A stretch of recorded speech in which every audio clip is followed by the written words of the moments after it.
हमारा आज का सवाल, मुर्दों की रूहों से बातें करके पेशन गोई करने के अमल के बारे में बाइबल मुकद्दस क्या कहती है। इस वीडियो के अंदर मैं बाइबली तालीमात की रोशनी में सवाल का जवाब दूंगा और इसके बाद कुछ मददगार तलीमी वसाइल को जानने में आपकी मदद करूंगा। लिहाजा इस वीडियो को आखिर तक देखिए। इस मजमून का उन्वान है नेक्रोमेंसी, जिसकी तारीफ कुछ यूं की जाती है कि जादूगरी के जरिए से मुर्दा लोगों की अरवाह से मुस्तकबिल के बारे में खास मालूमात हासिल करना या फिर किसी तरह के हालात व वाक़यात के सिलसिले पर असरअंदाज होना।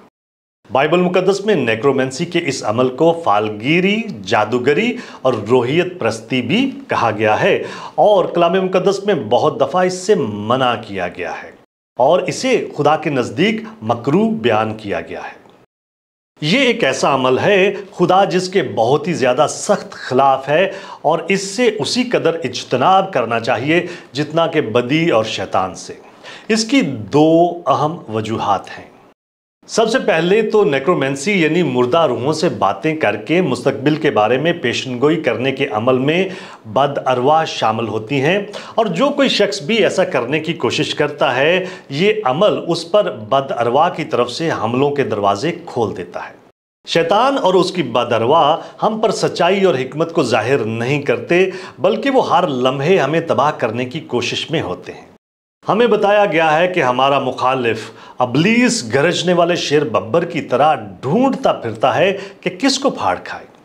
दूसरे नंबर पर नेक्रोमेंसी का ये अमल मालूमात को हासिल करने के लिए उस खुदा की ज़ात पर इन्हसार नहीं करता जो ये वादा करता है कि जिस किसी को हिकमत की ज़रूरत हो वो उससे मांगे और वो बिल्कुल मुफ्त उसे अता करेगा।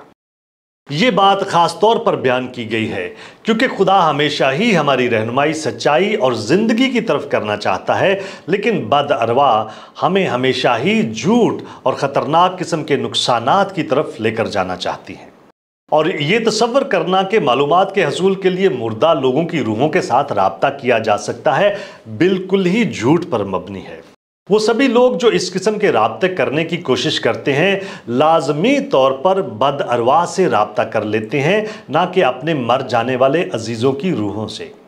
वो सारे लोग जो मरते हैं अपनी मौत के फौरन बाद या तो आसमान पर चले जाते हैं या फिर जहन्नम में। आसमान पर उस सूरत में अगर वो खुदा यस्सु मसीह पर अपने शख्सी निजात दहिंदा के तौर पर ईमान रखते हैं और अगर वो ईमान नहीं रखते तो फिर वो जहन्नम में जाते हैं। मुर्दा और जिंदा लोगों के दरमियान राब्ता करने का कोई भी मुमकिना जरिया या वसीला नहीं है। इसलिए मुर्दा लोगों से राब्ता करने की कोशिश गैर ज़रूरी होने के साथ साथ बहुत ही ज़्यादा ख़तरनाक भी है। क्या आप और बहुत कुछ जानना चाहते हैं? हमारे चैनल को सब्सक्राइब कीजिए ताकि आप हमारी दीगर वीडियोस को मिस ना कर दें और बहुत सारे सवालात के जवाबात को जानने के लिए हमारी वेबसाइट gotquestions.org को विज़िट कीजिए। क्या आपके और बहुत सारे सवालात हैं? बाइबल मुकद्दस के पास आपके सभी सवालात के जवाबात हैं। शुक्रिया।